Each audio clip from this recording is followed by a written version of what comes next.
What is up, team? Welcome back to another episode of the Red Storm Rapid Reaction Podcast. I am Cole Latshaw. Pat Kane is busy coaching tonight, so joining me, we're going to the lefty specialist in the bullpen, bringing in brother Sean. Sean, no one said being a St. John's fan is easy. Thought we had that one in the bag, up 18 in the first half. Thought we had it in the bag in the second half. Thought we had it in the bag at the end of overtime. Thought we had first overtime. We had it in the bag, up by 5 with 9 seconds left in the second overtime. But Jeremy Roach ripped every one of our hearts out after Zuby Ejiofor missed 2 free throws. Jeremy Roach hits a buzzer beater 3-pointer as the clock expires. Not a great way to end the evening. Sean, talk to the people. What do you think? There's a lot of good to take away. That first half, obviously, the shooting threes and stuff, and your heart breaks for Zuby there at the end with the free throws. But listen, the defensive rebounding, giving up those offensive rebounds, and the free throw shooting, you're not going to win a lot of games like that, even when you are shooting at an amazing clip from behind the 3-point line. Just tough. Like you said, being a St. John's fans isn't easy, but here we are, and we're still plugging along for the people. Yeah, you mentioned offensive rebounding. Baylor had 16 offensive boards, so just an absolutely atrocious job on the defensive glass, specifically in the second half. Went into the half up 14. Baylor made that disappear. Scored 22 second chance points tonight. And you also mentioned the free throw shooting. St. John's was 16 of 28 from the free throw line, 57%. I thought also we turned the ball over way too much, 18 turnovers. Like you said, you're not going to win a lot of games like that, unfortunately. A lot was made by St. John's fans that are there in the Bahamas, and tip of the cap to them. What a tremendous showing. Yeah. They were the loudest bunch by far. Absolutely. Kudos to all the people that flew down to the Bahamas. Hopefully they get like some nice weather to help them forget about this terrible ending to this game.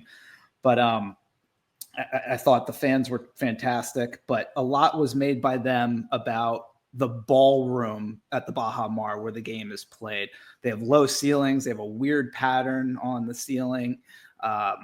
Kind of a small, intimate venue. I think it was Frank, our friend Frank in general from the Eye on the Storm podcast, had a great tweet laying out the shooting percentages of all the games that have been played at the Baha Mar, and teams typically shoot very, very poorly especially from 3-point. Instead, we had St. John's shooting 58% from 3, and we had Baylor shooting 51% from 3. So all of that talk about the low ceilings and how it was going to be a run and gun game because teams weren't going to be able to shoot, all that out the window. These two teams were lighting it up from 3. Yeah, the crazy part is so much was made about the shooting, and then, like you said, obviously both teams went off from distance.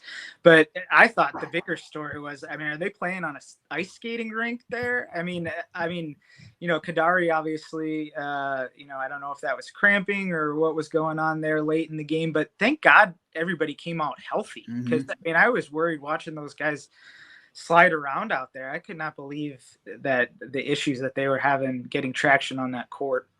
It looked like almost a ice hockey stadium where they're putting the hardwood on top of the ice, and then you get the ice melting below it and causing wreaking havoc.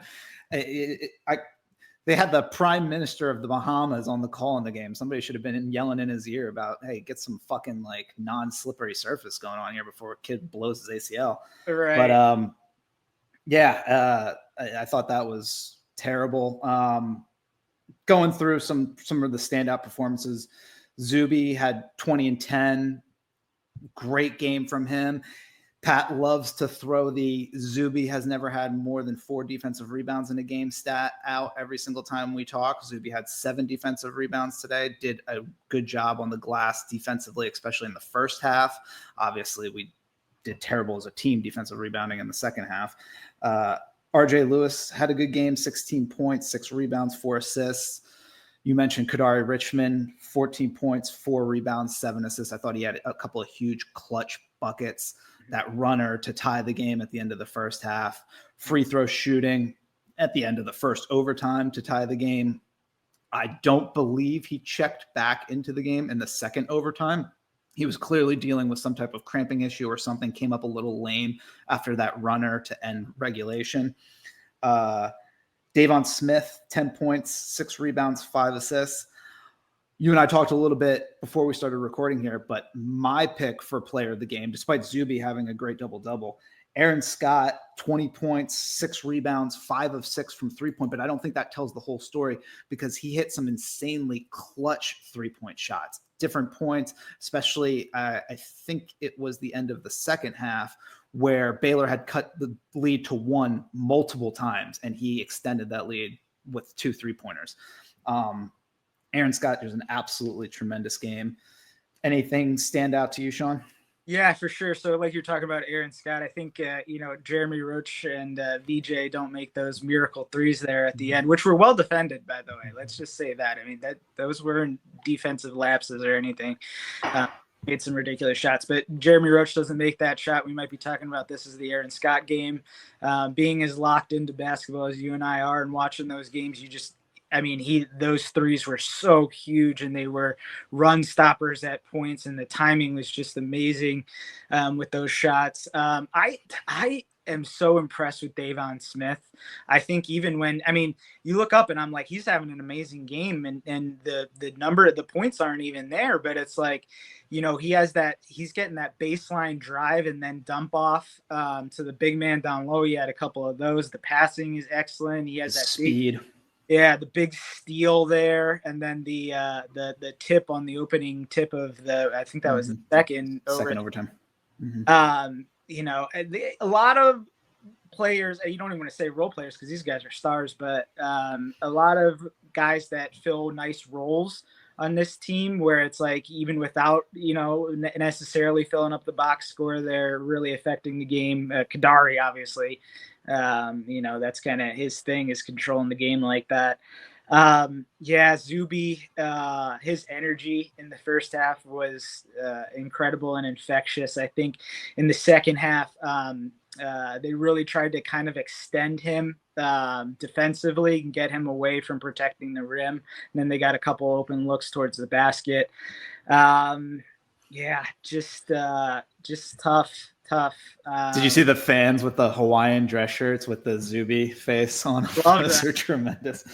You mentioned some well defended 3-point jump shots and talking about Davon Smith. It'll be lost in the shuffle on the SportsCenter top 10 after Jeremy Roach's game-winning buzzer beater 3-pointer. But how about that block to end the first half that he had on the 3-point jump shot in the corner? I don't think I've ever seen a human being jump that high. Yeah. I literally had in my notes for the first half that we were a little trigger happy on closing out on threes and leaving our feet on the pump fakes, which led to some open looks. And then, sure enough, end of the first half, Davon makes me look like an idiot by swatting that highlight reel block. His athleticism just jumps off the page. Really incredible stuff. We make fun of Pat for being a mush from a gambling and St. John's winning standpoint. But I will readily admit I will take the L for all of St. John's Nation. With about 10 seconds left, me and Sean were talking, getting ready to do the podcast. And I said, I'm going to go start setting things up for the podcast. I had already typed in the title of our podcast today that St. John's beat Baylor as Zuby stepped to the line. So I totally jinxed us. I will totally take all the blame from everybody. I can no longer make fun of Pat being the mush.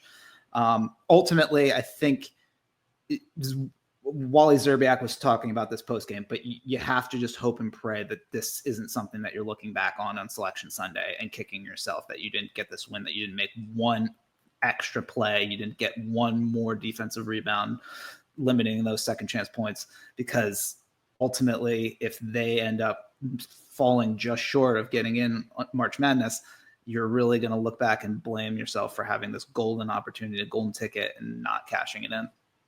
Yeah, and we were talking kind of before the show a little bit, and the way the Big East has looked at times here and been disappointing with, we were expecting them to not be as top heavy or bottom low, whatever that term is, but and they've had some really bad losses. So how does that affect your metrics and stuff like that? It was just an amazing opportunity kind of squandered because, like you said, the post game they're talking, they're like, well, we don't think that St. John's is going to be on the bubble, but if they are, this could mean a lot.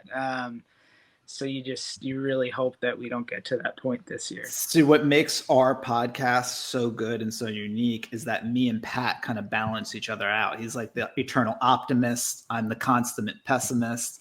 We have different philosophies on basketball. He loves going small. I love going big. But our listeners will hate me and Sean anytime we talk because we're just both terribly pessimistic jerks who just like have the same opinions. So you can sit here and just rant about how terrible the Big East is and how bad our metrics are going to be thanks to terrible out of conference losses by Butler and Seton Hall and Nova, and now squandering a chance to really get a huge statement out of conference win, how that's going to screw us come Selection Sunday. But hopefully that's just us being overly pessimistic. Hopefully Rick Pitino doesn't allow it to come to that. Hopefully we get a huge game, a huge win tomorrow against either Tennessee or Virginia. And then we're not even thinking about the fact that Jeremy Roche ripped our hearts out of our chest and kicked our still beating hearts across the floor. Yeah. And I know you're just talking about the title, but hey, St. John's covers. That might be a good title. I know that it was 1.5, wasn't it? Yeah. I think again, our buddy Frank, I think took a money line. So tough double L for that. Tough double L for that guy today. Talk about a heartbreaker. Well, I hear the booze is flowing down there. I'm sure it is. The numbing agents. Yeah. Well, Sean, I don't think we have too much else we can add. Me and Sean actually might be hitting the booze here pretty soon because I got to forget this terrible loss. So for brother Sean, thanks so much for filling in for Pat. I'm Cole Latchaw. This has been the Red Storm Rapid Reaction Podcast. We'll be back at it again tomorrow night. We got a whole nother day, another chance for a big out-of-conference loss. Go Johnnies. Sean's right. It is sweater weather, especially there in Wisconsin. I'm sure there's probably 3 feet of snow on the ground there already. So for Yankuba Sema, I'm Cole Latchaw. That's Sean Latchaw. Peace.